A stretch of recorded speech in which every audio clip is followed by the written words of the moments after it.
Hello, and welcome to the Brooklyn Rail's 954th New Social Environment. I'm Chloe Stagaman, Director of Programs here at the Rail, and I have the pleasure and privilege of being your MC today for a conversation featuring Ilana Harris-Babou and Charlotte Kent. We're thrilled to welcome poet Sissi LoveJoy here to close today's program. Before we get started, the Brooklyn Rail acknowledges Black Lives Matter, and that here in New York, while Lenape-Hoking, the unceded land and waters of the Wappinger, Canarsie, Munsee, and Lenni Lenape people of the Delaware Nation and Shinnecock Indian Nation. We recognize land acknowledgements are not a replacement for necessary decolonial work, but serve as a reminder of place and of the legacies of dispossession and enslavement that sustain and enrich the stolen land we're speaking from. And now I'll introduce today's guest and host. Ilana Harris-Babou's work is interdisciplinary, spanning sculpture, installation, and video. Her work has been exhibited in solo exhibitions throughout the US and Europe. In May 2023, Harris-Babou's Liquid Gold took over the screens of Times Square for Midnight Moment. She's been included in the Istanbul Design Biennial and the Whitney Biennial. Harris-Babou lives and works in Brooklyn and Middletown and holds an MFA from Columbia University and a BA from Yale University. And our host today, Associate Professor of Visual Culture at Montclair State University, Dr. Charlotte Kent, has a particular interest in historical frameworks for art practices with a research focus on contemporary digital culture and the absurd.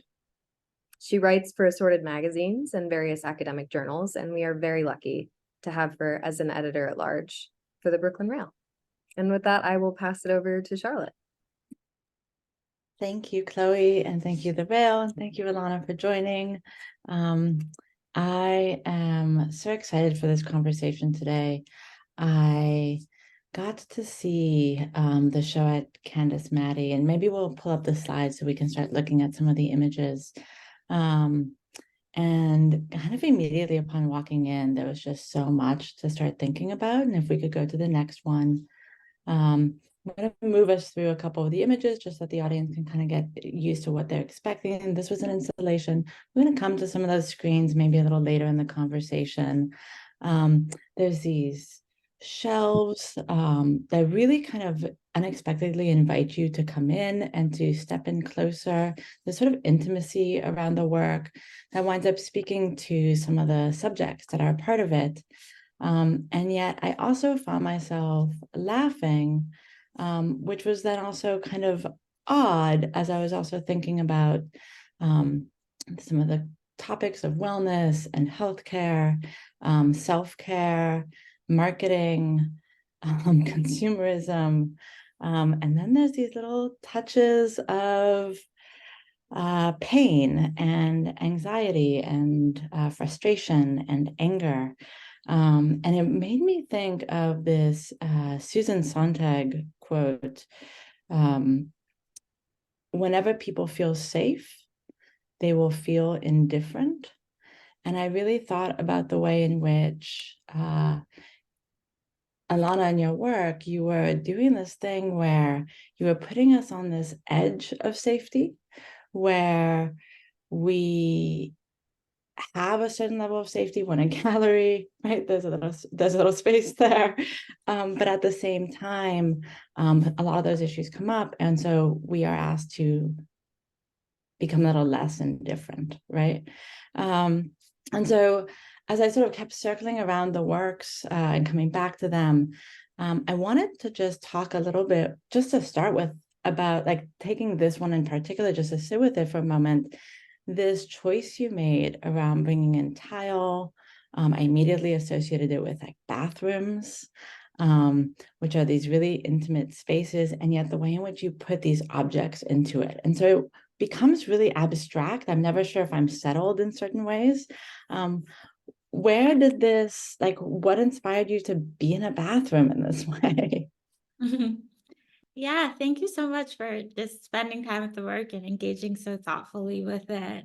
I think in the process, there's this mixture, right, of a plan ahead of time and then the associative things that sort of just begin to happen as you're making and sort of enjoying process and the ways it tells me, like the work tells me what it's about once I start making it. I think I was thinking about the space of the bathroom. I got there kind of first by being fixated with the mirrors that I'm guessing we'll come back to, right? These and sort of smart homes and smart mirrors, or the idea of a dumb mirror. And that led me to the scale of like a medicine cabinet. And I was imagining, we think about looking inside of a medicine cabinet, the space where you keep your secrets, the messiness, the things to like augment your body, the things you want to kind of tuck away, but you also need quick access to. And at the same time, I was working on a larger mosaic project that's going to go like in a public outdoor space. And I was learning that process of making mosaics and just going to Home Depot a whole bunch and like looking for tile, basically. And I started to notice these sort of trendier tile surfaces that you see a lot in homes in New York and like restaurants and stuff. And the different surfaces that are kind of popular right now, whether that's penny tile or hexagonal tile, it seems like every 10 years that kind of re-ups whatever it means to have the best possible bathroom tiling. So I started buying these things and thinking about how the surfaces of a bathroom are meant to contain the messiest moments of our life and also to be like cleaned up really quickly and go back to like a certain sense of neutral, and was imagining what it could be to kind of insert like ruptures into those moments or those surfaces, like make it impossible to get it fully clean, and to just insert sort of take things that might be able to be picked up or taken off of a surface and like just embed them into it. So on the surfaces, there's mixtures of like kind of resin cast, you can see medicine bottles and things like that, and more abstract forms, as well as these sort of swipes that are like me making the swipe you would do on like the surface of a phone, but embedding it in clay. So the sort of immediacy from like hand to object.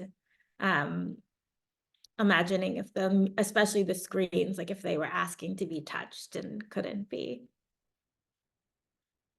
With the objects that I sort of noticed, and now that I hadn't really thought about it, but like it felt very familiar and comfortable to me. And maybe I'll just use this one as sort of a prime example. It felt very rooted in a whole set of issues that I feel like I experienced as a woman, with the way in which it's like pills and creams and all of these things that like I'm constantly sort of being asked to look for the right one, right? And to make sure I've got it. It's like the swiping that you mentioned, which is relevant to like these screens that we have as a part of our lives, is also this sort of like sense of like I'm constantly swiping at trying to find the right next best thing that is somehow going to do something that is going to be better, make me feel better, do better, look better, whatever it is. Maybe I took it unnecessarily like narcissistically, as about sort of like beauty culture in certain types of ways. But was that also a part of it, that like you were thinking about the way in which beauty culture comes up alongside health and wellness culture? Yeah, I think so. I think especially nowadays when we talk, it's like a lot of it's like clean beauty or pure. There's this like conflation of like emotional well-being, like that you would be more beautiful to be healthier, to be cleaner, but also somehow that you're going to deal with your almost climate catastrophe guilt by buying the cleanest or purest thing. But then always getting the next one, right? So you still end up with this accrual of little bottles and little single-use plastics and just little bits of junk.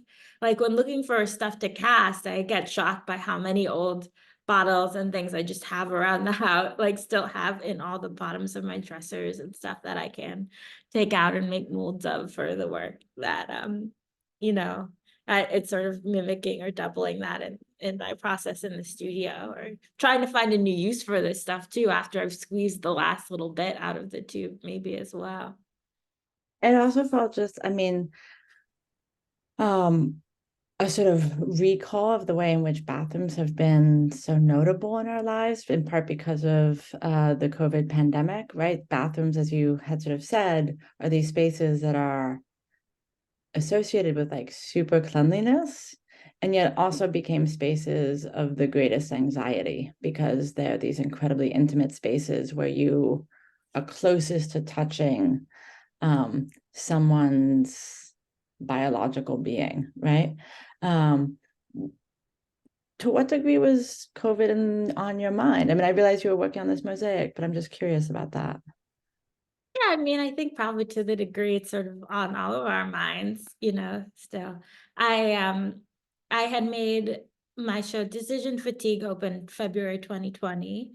And in that work, I was talking more very specifically about like wellness culture or something and the language around it. But obviously it closed like because of the pandemic, and all the ways that we think about health and wellness and what it means to be well and who gets to be healthy have shifted and transformed so much since then. And like what it means to interface with these spaces of health or healthcare. So it's still been permeating a lot of my work since then and bubbling up in different ways. I'm wondering if we could look at the next one, image, just because this one, it feels really different. The square tiles, there's less of the stuff in it. Where did this one appear in the process? They were all basically happening simultaneously, because I would be in the gluing things down phase and then the grouting phase, and it would be like glue down week, grout week, etc. So yeah, they were all kind of, I was trying different takes on certain sets of ideas kind of all at the same time when it came to the mosaics. When did you step into the shelf? Or that seems like an odd way to put it. When did you decide to start making shelves? And I'm thinking about that. If we go to the next slide, you'll see one of the examples. The way it's presented, there's these shelves along the wall. Right here, we see one of the screens that I want us to come back to. And then if you get up close to it, you start to see sort of back up just one more, like some of these objects. And I was sort of thinking about that in the sense of the way in which the tile pieces are the size of, like you said, like a cabinet, like a bathroom toiletries cabinet. And the way in which that's super personal, right? That's like, it's weird if someone opens it up or, looks inside or whatever, right? And yet then we also do have often shelves in bathrooms, and like the way in which those become spaces that are sort of in between the personal and like they're personal but shared, right? If it's on a shelf, somehow it's more accessible, more open. And so I was just wondering, like, what inspired like introducing shelves into this this concept that you were working through? Yeah, I mean, I think in some ways I thought, there isn't going to be a way that I could get the gallery to entirely transform into a bathroom. But how could I start to insert things that felt a bit more architectural or reminiscent of the kinds of surfaces or ways you engage with surfaces in a domestic space? Because in my installations, things often do mimic homes or stores or things like that, in terms of how they're laid out, versus a more traditional wall-based or pedestal-based situation. But the specifics of the gallery space made me, or this particular gallery space, made me think that I need something a little bit more liminal. I couldn't outright paint all the walls and build all the things. And so the mirrors came first, and then the shelves came second, and then the relief mosaics came last in terms of what I was imagining in the space and how I was making things. So I knew I wanted to have shelves because they would be this thing that could give me, once I've made them, that could give me the opportunity to play around with how I could situate some of these ceramic objects in the surface and tell stories. And then the mosaics became sort of like, at first, like test tiles, and then things that I thought were cool to maybe share. Just to keep us going, because I'm sort of excited to talk about those screen works, and moving from that sort of personal space of the toiletry cabinet into the shelves, and the way in which shelves show, like often will display personal items on those shelves, right? But they also become shared things. And then I was sort of struck by the other show that you have going on right now. Also does this kind of display thing, but it's a very different context, right? It's public. And here you sort of presented a storefront, like or a store where it's like, here's things on offer potentially for purchase, right? And so maybe I was wondering if you could just speak a little bit about what it's like to have two shows going on, one so much about this kind of deeply personal realm, and the other really sort of cultivating awareness of the way in which the personal is a part of a public space as well, a neighborhood like the one that you've sort of built up here. Mm-hmm.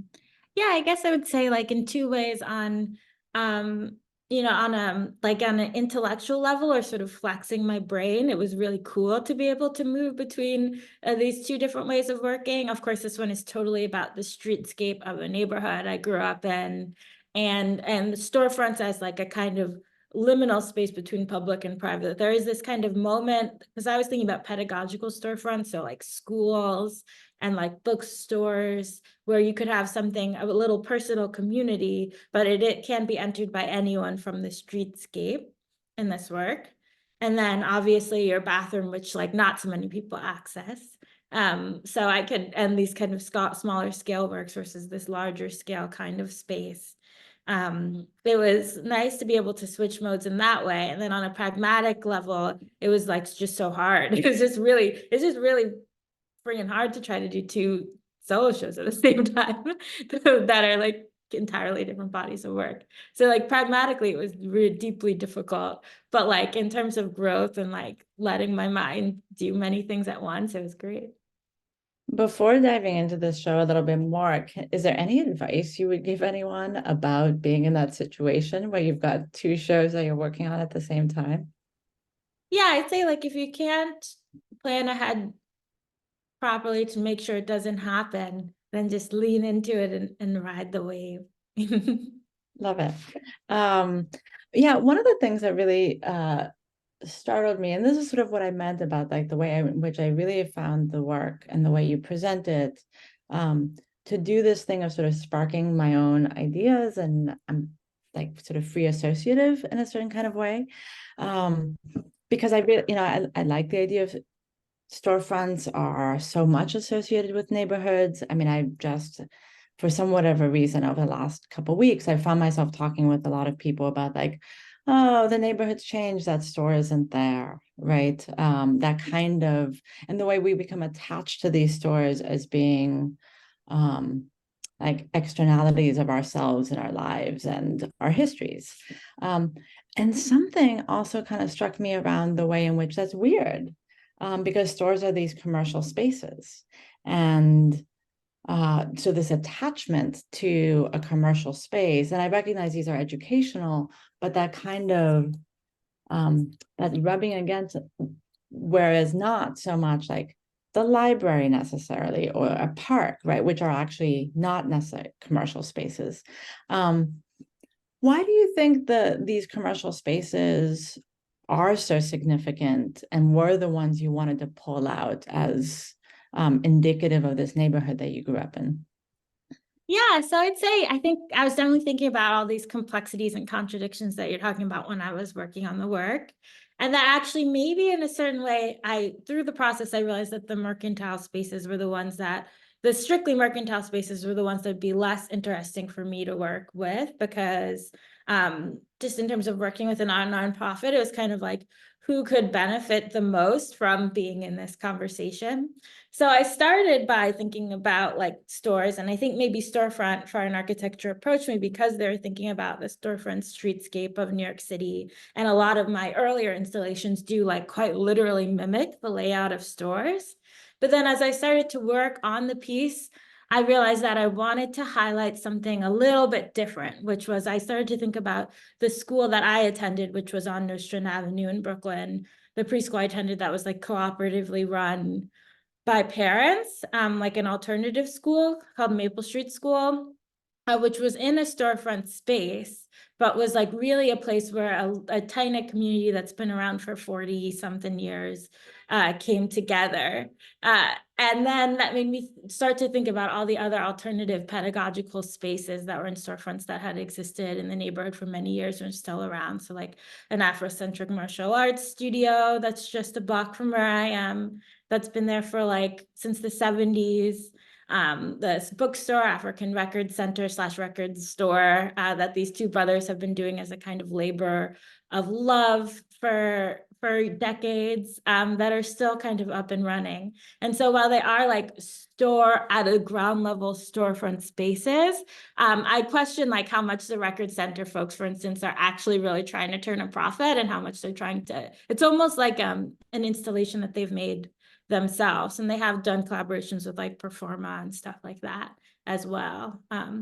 So yeah, I'd say that I do think about, especially in my neighborhood, you know, folks will be like, oh, that's like, you're from there, like, oh, you must see how much it's changed, you know. And often it is about like the one small coffee shop that opened 5 years ago was replaced by the Starbucks or something, right? And like, to me, that shallow history of the 5 years from when someone I've met has moved to New York and how that symbolizes their real New York, and then that's gone, and that symbolizes change. Like, I want to think about a deeper history that predated whatever my 32 years in Brooklyn, you know, and was about these places that are still there, that have been there longer. And those aren't necessarily the stores that are selling stuff, but rather the storefronts that are creating communities. Which is also incredibly hard in an increasingly like real estate driven market of New York. So, I mean, one of the things that becomes interesting is the way communities have to really, really support these in different types of ways, these places that are not going to, you know, push huge amounts of product to be able to manage high level rents and that kind of thing.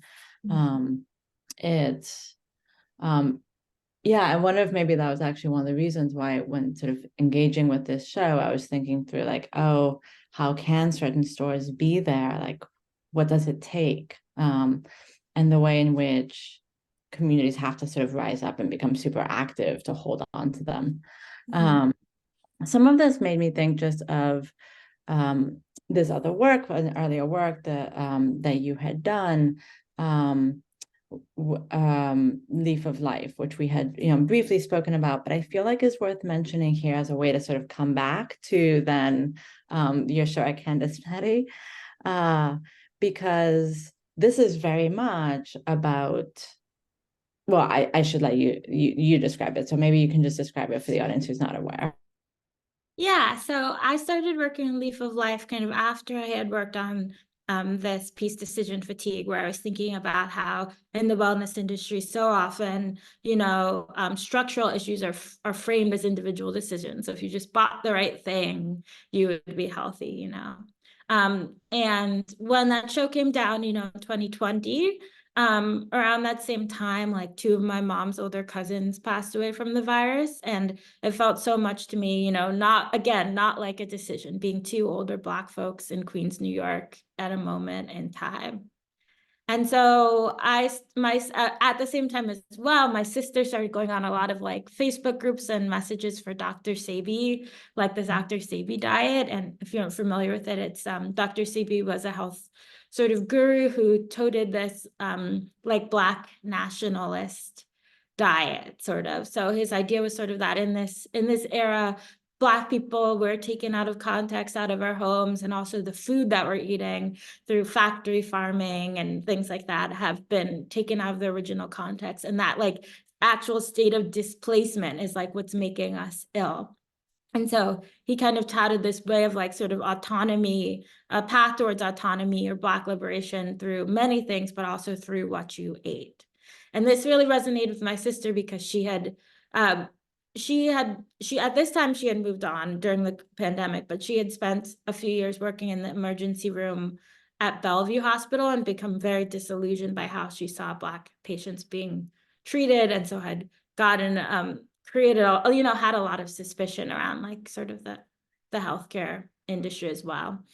And so, yeah, so Leaf of Life sort of explores like that it's like conversations we have going into the rabbit hole of these groups and kind of getting spat back out, because they can be very dogmatic. And also just the complexities of Dr. Sebi, how it gets spoken about as a con man, but in some ways, what does it mean to be a swindler or con man when the system you're in is a scam in and of itself, and you're calling that out?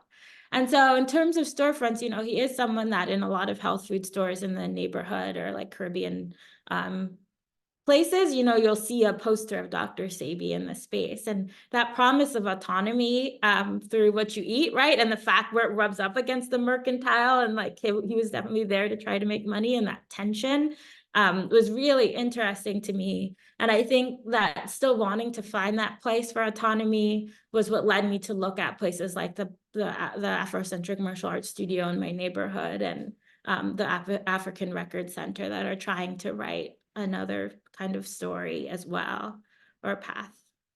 I wonder, I mean, there's like a couple questions here. On one hand, like obviously you have to do a certain amount of research as a part of building out these sort of rather complex ideas that you're putting into the work. And so I'd love to know more about that.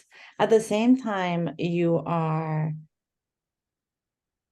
deeply working with the personal, right? I mean, calling on your sister who's a part of this project, going back into your own neighborhood and sort of like, interviewing people and talking to people. Sort of two questions, like one, what is it like to sort of, I don't know, harvest the personal in this way, knowing it's going to go into an exhibition and it's going to be presented outside of this personal context? And then secondly, have you heard from people about like how they feel about the way in which you are bringing them into the public in this way? Yeah, I think that for me, it's like, we all find our different ways to work through our stuff, and as many people feel with, artists probably feel it's like your practice is the place to do that. I get to have the conversations that I might not have otherwise because it's for an art project, and research and look into the communities and things that I wouldn't get to otherwise. Through the storefront process, I've met the most sort of beautiful, amazing people in my neighborhood that I might not have had long conversations with before, and I got to like speak on like sort of a Black liberatory education, a radio show last night, and meet these sort of people that I never would have met otherwise. And so, yeah, it's just a great opportunity to have some like hard conversations with myself and others that I wouldn't get to. And then get to sort of make something, then you get to sort of confabulate and make up other possibilities and stories, in the final product. I think I try to be, sensitive in terms of what aspects like I share in a conversation. I think that it's like in a certain way, it's like for Leaf of Life, it was a chance for us to share grievance or hard things that we didn't get to talk about otherwise. Or maybe I think especially a job like my sister's, where she like worked at the front desk at the ER, you're a person that kind of becomes invisible to people. They're in the worst moments of their lives. They're coming to you frantic. They want something. The doctors don't listen to you. The patients don't listen to you, but you're critical to the functioning of the space, but just utterly unseen. Like having a space to be able to talk about that experience, I think, is also helpful. I'm wondering if, through this experience you have where you can sort of contextualize the launching of these conversations through an art practice, you find yourself now doing it more broadly. Like, do you find yourself more willing to have unexpected conversations, whether with shopkeepers or people in hospital, like any context, right? Simply because you've done this through this context? Or do you find that barrier reappears once the project is over?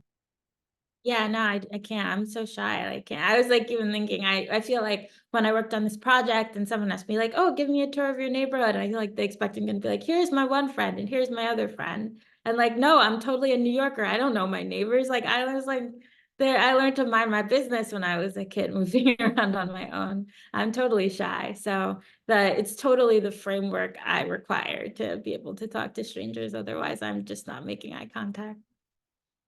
It is one of the most interesting things about New York. So I grew up in Hell's Kitchen, and that thing where it's like, here you are, all, shoulder to shoulder on some level, and at the other hand, like, no, you have nothing to do with me. And like, I'm always sort of startled when I go sometimes other places, and like if someone's having, sort of a party, like people in the neighborhood come by, it's sort of like the next door neighbor will attend, and I'm always like, my neighbor would not attend my party. That would feel really weird and violating.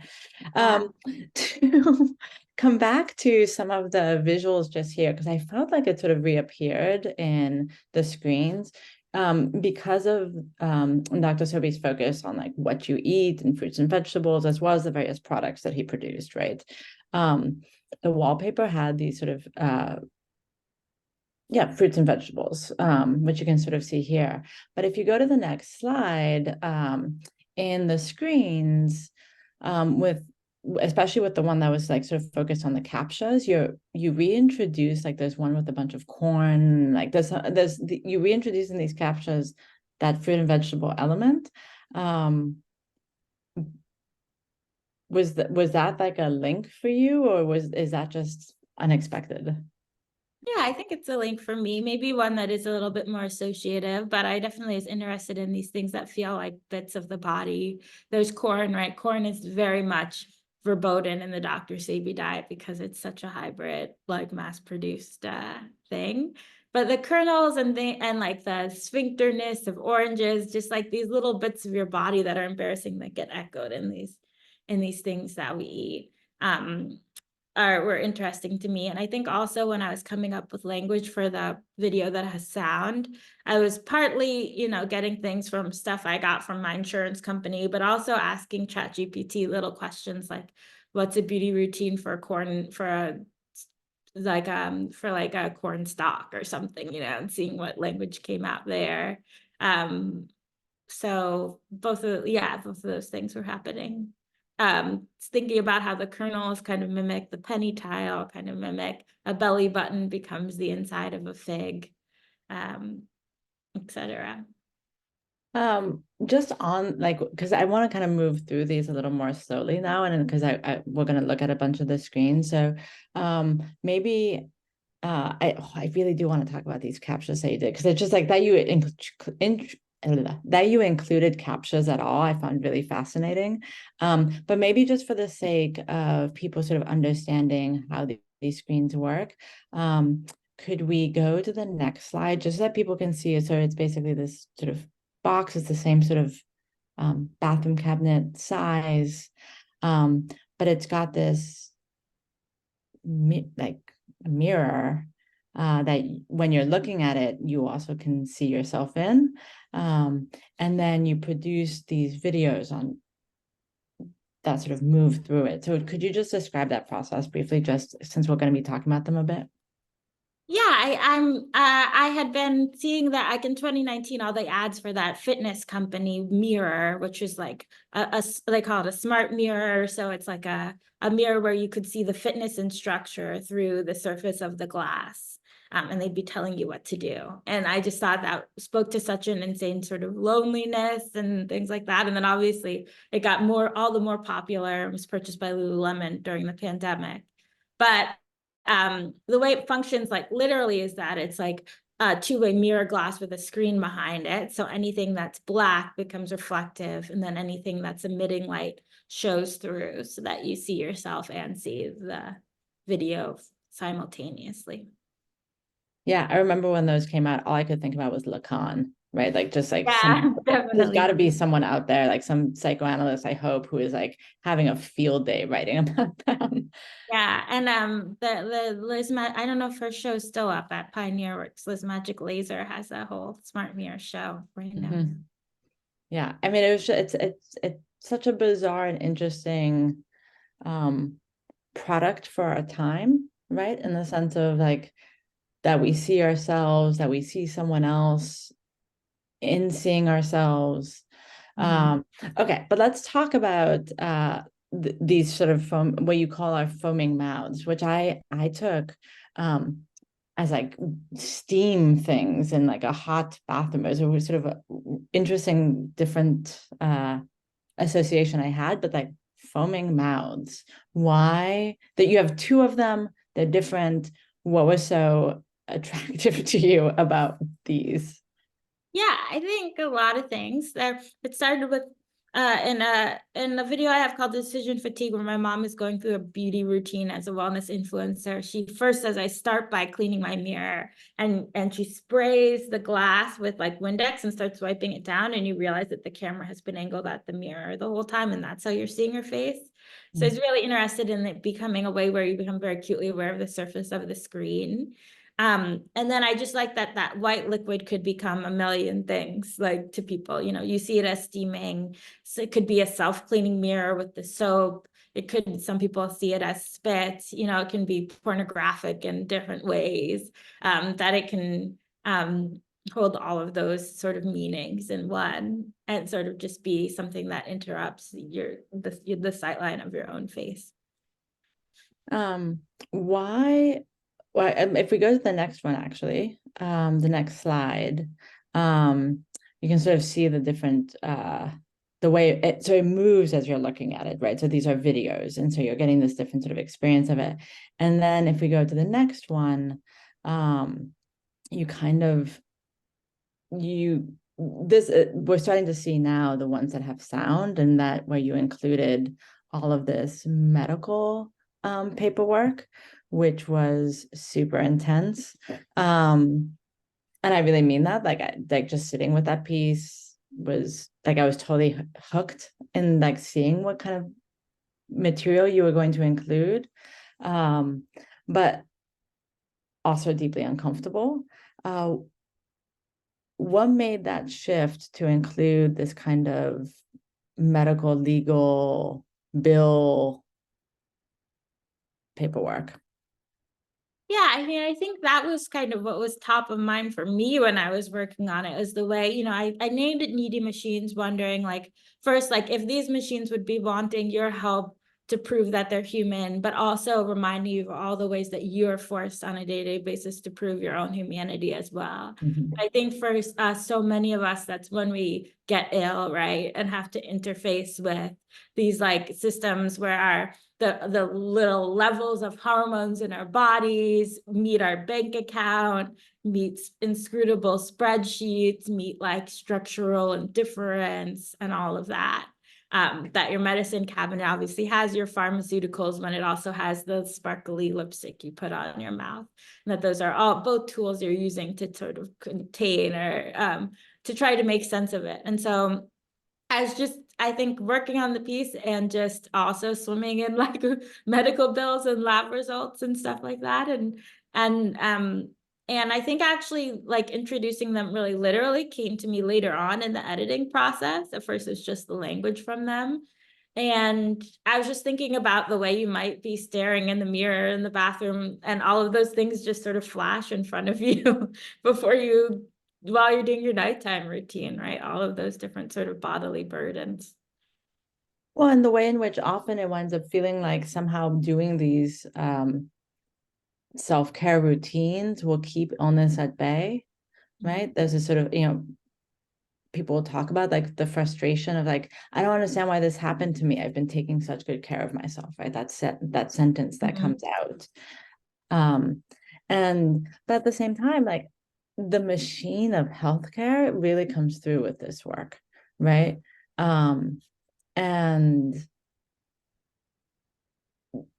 the sort of startling and frustrating experience of having to deal with errors in bills, or like getting an insurance company to understand what it's supposed to be paying, like just the amount of real human affective and like intellectual labor that goes into the process of dealing with the machine of healthcare, that also winds up being often so difficult to just speak to a person to try and figure out what you need to figure out. And so I was, this is this moment where I was like, the needy machines, why needy? Yeah, I think, this the state of being in need. And I just wanted to think about like you said, when you call and you can't even get to a human, like on the like hotline, right? It keeps taking you back to a machine in that way when you're trying to parse through these bills. When we're at the root of like your humanity and you can't prove that you're human, and you also can't get the machine to give you a human. That when we are most in need is often when we are kind of dumped into a mechanized system. All of these things. And I liked how it kind of rolled off the tongue. The one of the things that the captchas sort of do, and that kind of reminded me, is like we talk about them as like you're proving yourself to be a human, but it's also us training the machines, right? Like part of it's almost like it's a lesser service for us to prove ourselves as human. Like what it really has enabled is just like this massive amount of background tagged data. And so I guess one of the things in the Turing test, and since you called two of them, Turing test 1 and Turing 1 and Tender Turing 1 and Tender Turing 2, is this notion that it's just about pretending. And it's just about pretending that it's not about whether one of the things Turing himself actually often said was like, it's not about whether it is or is not. It's just about like, can it pretend? Can it deceive? Right. And so I was just wondering about to what degree these notions of deceit and pretense were sort of underlying sort of fragments of thought that maybe we're going through this whole show that you have at Candace Matty. Yeah, definitely. I think the ways, maybe also just the ways we deceive ourselves, obviously. But yeah, that's maybe the small trickeries that we are aware are happening to us that we just sort of accept, and maybe that sometimes the ways you kind of need to fool yourself to keep showing up every day. I wanted to ask, and if this is totally off base, let me know. But one of the things that sort of struck me, and maybe it was because of actually the foaming screens, but also the sort of bathroom context and hygiene being somehow like if never explicitly stated, a part of the sort of aesthetic and realm of this exhibition, is the way in which the history of like soap and hygiene in advertising has such very explicit and well-studied racist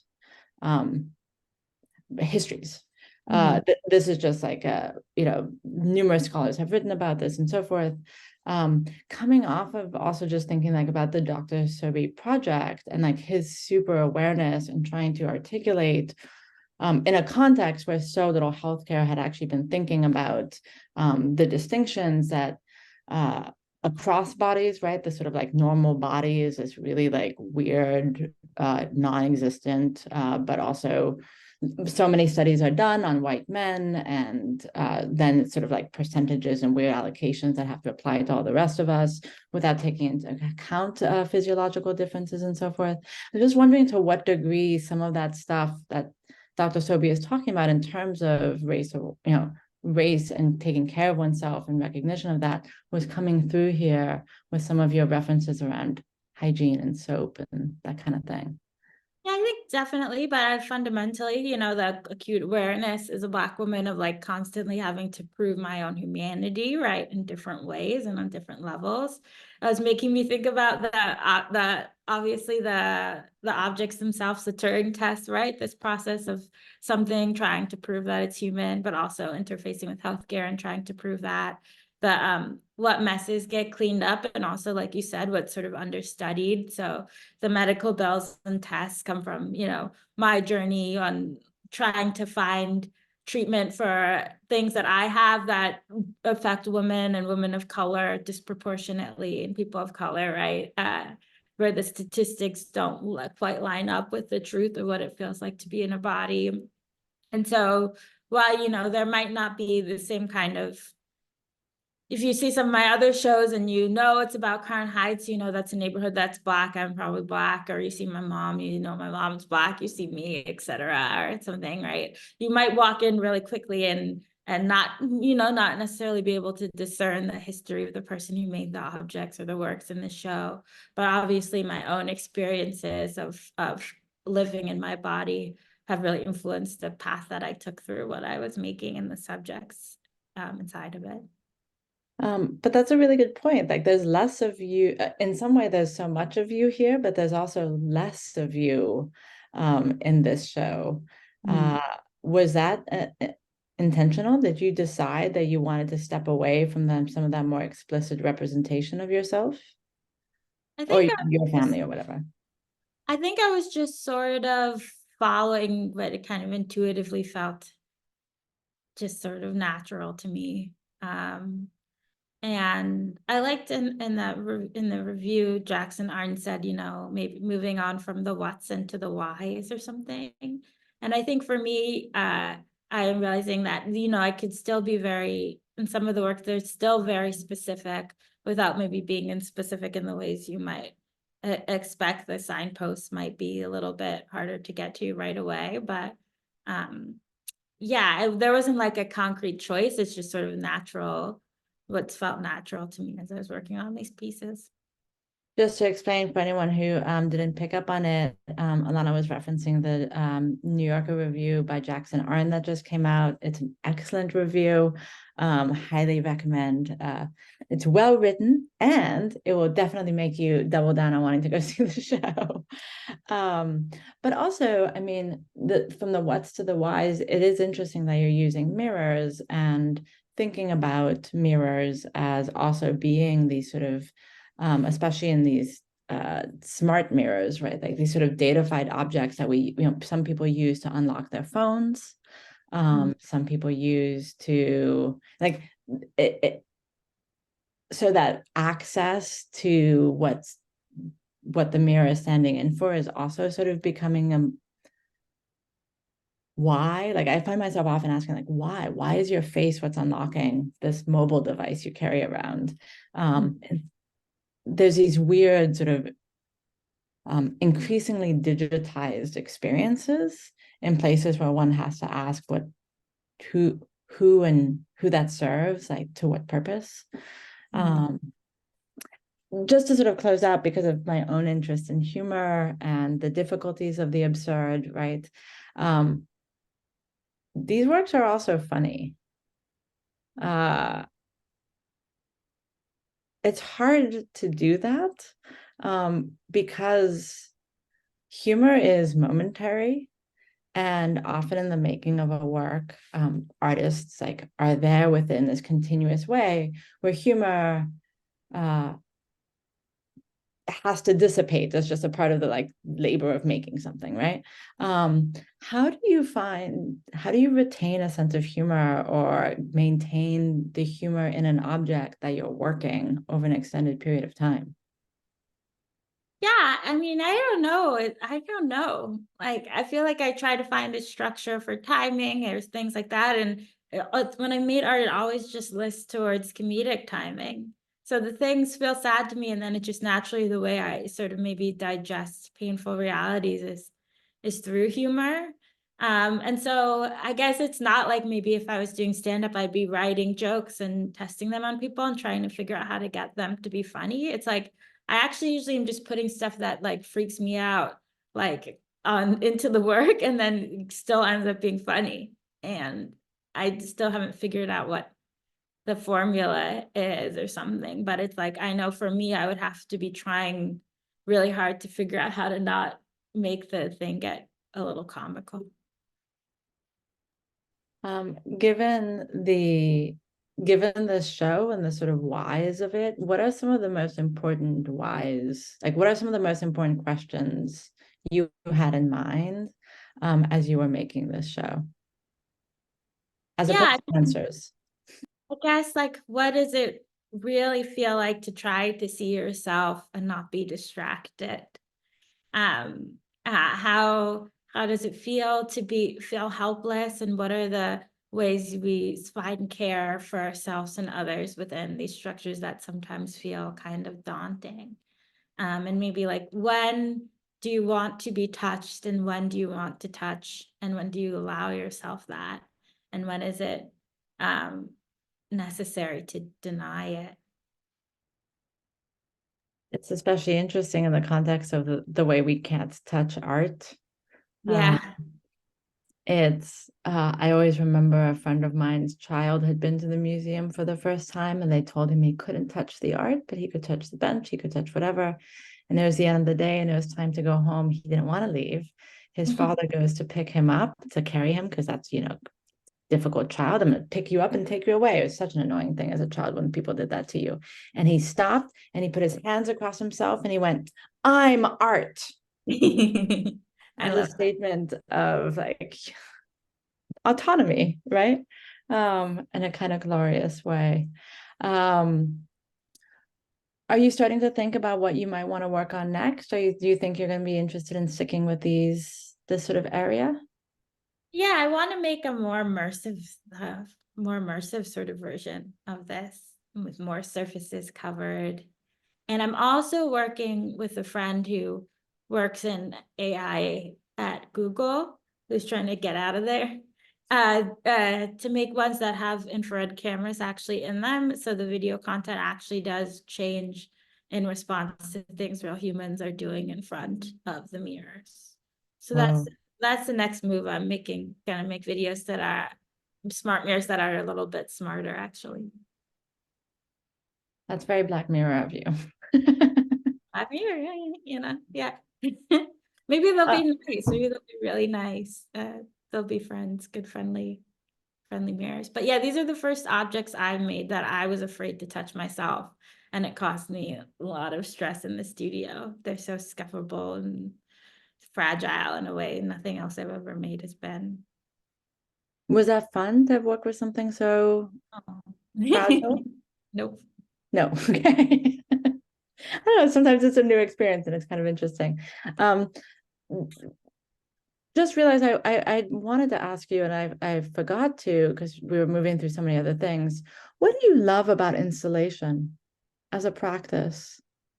I think that it just has always been what just feels the most natural, that I'm just in it to try to make a world, and let someone else into my world and make a new world. And so installation kind of can take you there.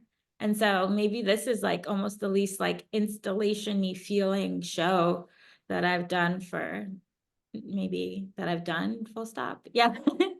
But I was fun being able to figure out how can I pare things down as much as possible and still have you feel your body in the space.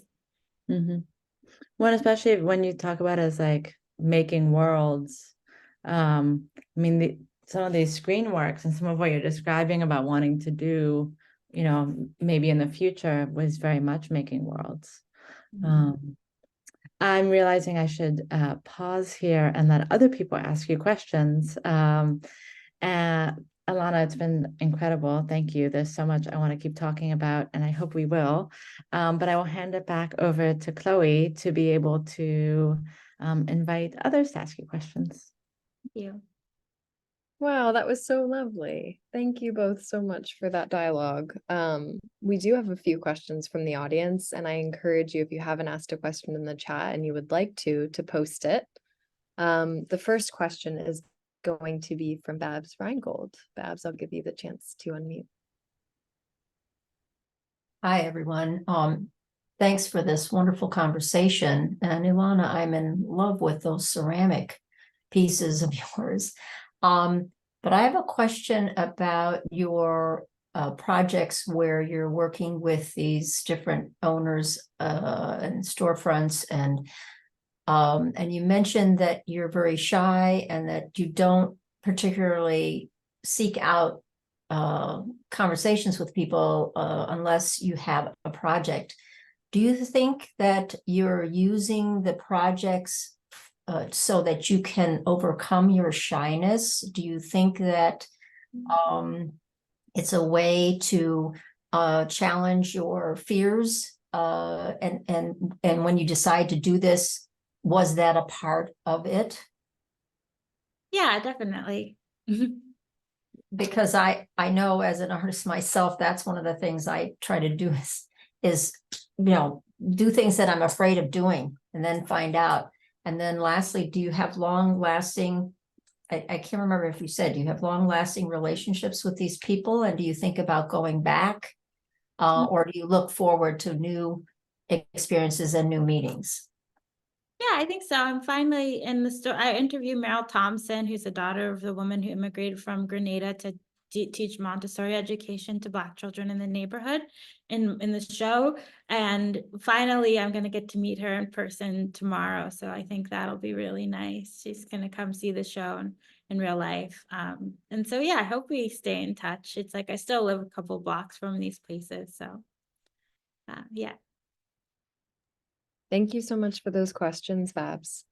The next is a comment that I'm going to read on someone's behalf because I'm curious what you think of it, Ilana. The comment says, "Congratulations on your shows. Love your work. Imaging the tiles, cosmetics bring to mind some future unearthing of cultural artifacts. So too, obedience to dietary practices." And I wonder what you think about that read. Yeah, that's great that that's coming up because that's actually the start of them and why they kind of came to the show later. So I started making the cast actually for a public art like mosaic project in Middletown. That'll be this sort of descent into a tunnel underground where you see the history of Middletown, Connecticut. And so they commissioned me to make the first layer that's like landfill or the refuse from our contemporary time and single-use plastics. So imagining what if someone 1,000 years from now did a dig today and looked at the things that were left behind, what they would see. And so that's how I first started making the mosaics, and the bits for the mosaics was for that, to make little objects for that. And then that's how then some of the ones that were sort of bathroom related from that public art mosaic are the ones that made it into the show at Candace Mady. So yeah, that was where I was coming from in the beginning. Thanks. Thanks for that amazing comment, Catherine. I'm going to ask the last question today. My question is, there are a few references in your titles in Needy Machines to the swipe, which I've been reflecting on in its multiplicity and nod to consumerism, touchscreen tech, attempts, and also pain. And I'm wondering how you think about the swipe as a term, and especially how you were dwelling on it when you were making the work in the show. Yeah, I think I was thinking about the fast one, the slow one, on to the next. The medical bills I have are moving across the screen that the way you would move someone you didn't like on Tinder too. Like that's sort of the direction the swipe is happening for those as well.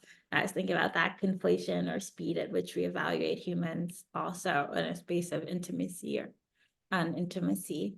And also about how babies will like try to swipe things that they're bored by away, and how they understand how to move through that interface before they have like kind of written literacy. Kids have that kind of tactile / picture literacy.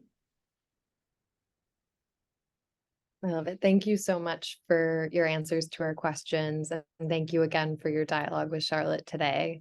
At the Rail, we have a tradition of ending our community events with poetry readings, and it's my pleasure to welcome Sissi LoveJoy to the stage.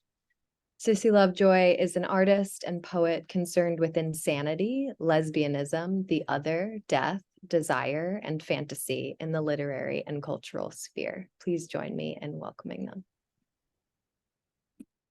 Hello all. Hi. Did you want me to read now? Yes, we'd love for you to read. Cool. This is a piece that I wrote by the river this morning. I guess to give a little context, I'm situated in upstate New York. I went on a walk. I was writing kind of in the essence of today. So here is my piece that I'd like to share with y'all. Can everyone hear me all right as well? All right, cool, perfect. It was not the first time she had been to heaven, though she remembered it to be less crowded. Everyone shimmered, unearthly, fluorescent, as if they swallowed a bulb. She entered in her female form, almond-eyed, hairless, slender-armed, small feet, sweet-toned. Everyone in heaven is hot. The female embodied what the male couldn't. It was binary, stiff, matter-of-fact. The crowd of hot bulb creatures shifted in clusters down the aisle, grabbing everything in sight. People were still greedy in heaven. There was no lack of, rather an abundance, but it did not matter in heaven. You could have it all. So she did. Purple cabbage, fancy candied fish, a bright new transporter, although she didn't really need to go anywhere anymore. A new dog, a better set of sharper teeth, the tampons she liked. You still bled in heaven. There's just no pain, no cramping, no fatigue. The nature of this new reality, guzzling the overflow of offerings, each prayer zapped in a new, shiny thing, heavenside. A giant complex filled with polished objects, altars for the damned souls of the earth things, the things without, their famine, their minuscule desires. In heaven, we were all God, so there was no God. No right, no wrong, just perfect everythingness. The ones who didn't have the sense to die yet made it just in time for the gates opening. Thank you. Thank you. Thank you so much. That was such an amazing conclusion. Thank you, Sissi, for sharing your work with us in that way. And thank you, Charlotte and Ilana, one more time for this amazing dialogue and conversation. Thank you to the team at Candace Mady for their support in preparing for this event. We'd also like to thank the Terra Foundation for American Art, who sponsor our NSE program and make daily conversations like this one possible. They also support our archive, which you can view on the Rails YouTube channel. Help keep the Rail free. We're fundraising $200,000 this season to directly support our writers, guest artists, production staff, and operations for the coming year. As a small nonprofit, we need your support. Donate at the link in the chat to help us meet our goal. And join us on Monday at 1 p.m. for a conversation with Kathy Burkhart and Jill Cassett on the occasion of Burkhart's 3 concurrent exhibitions in New York City at Hyman Reed, NYU Fails, and Participant. And we'll conclude with a poetry reading on Monday as well. And as is tradition, you can now turn on your microphones and say hello and goodbye as you leave. Thank you so, so much for joining us today, and have good weekends, everyone. Thank Thank you so you. much, Ilana. Thank you very much. Thank you. Thanks, so much for Ilana. being here, Sissi. Yes. Beautiful. Everybody. So much of a beautiful